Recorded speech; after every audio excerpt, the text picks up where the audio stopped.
Welcome to another quick cast. Today we're going to take a look at contrast training. This is something we use a lot in our programming, both for our barbell club as well as our athlete populations. We want to break down a little bit why we do that, and what you should be trying to achieve from it, and some of the mistakes that people make. First of all, contrast training is when we go from a heavy strength movement to a speed movement in a very similar movement pattern. So an example might be going from a back squat to a box jump. We find this a really great way of getting a lot of work in a small amount of time. It also means that we can train both ends of that strength and speed continuum.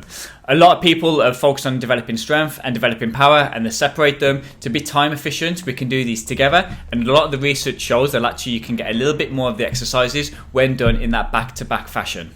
At MSC, we're always trying to train all different components of fitness. So we want to be strong, we want to be powerful, fast, and well conditioned. And one of the things I like about contrast training is you get to do your strength work and your speed work together in a very short period of time. It's a great time-saving tool, and also we get a nice bit of potentiation from going from a heavy movement, such as the back squat example, going into a speed movement such as the box jump. We've just had that heavy load on our back, we've squatted up with our legs, we're feeling nice and powerful, our body's potentiated, ready to lift that heavy weight again. All of a sudden, we're just going against pure body weight with something like the box jump, and we can normally be quite explosive because of that. Yeah, it's a fantastic tool, and if you've not tried it, we definitely recommend that you do it.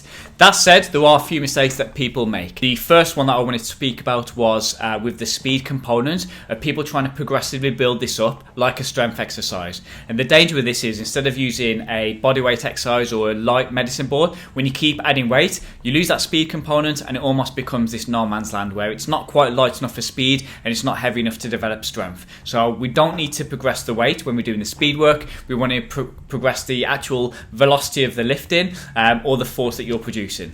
Another common mistake we see is people just perhaps not resting enough between the two.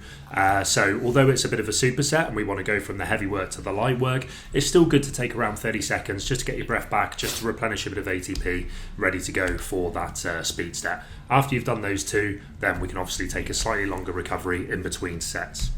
When we look at the research of this, and in its practical application, sprinters are doing this and they're taking up to 15 to 30 minutes after doing a heavy exercise into the sprint. So you don't have to rush from one to another. We can take that little bit of a breather and still get the full benefits of the exercise.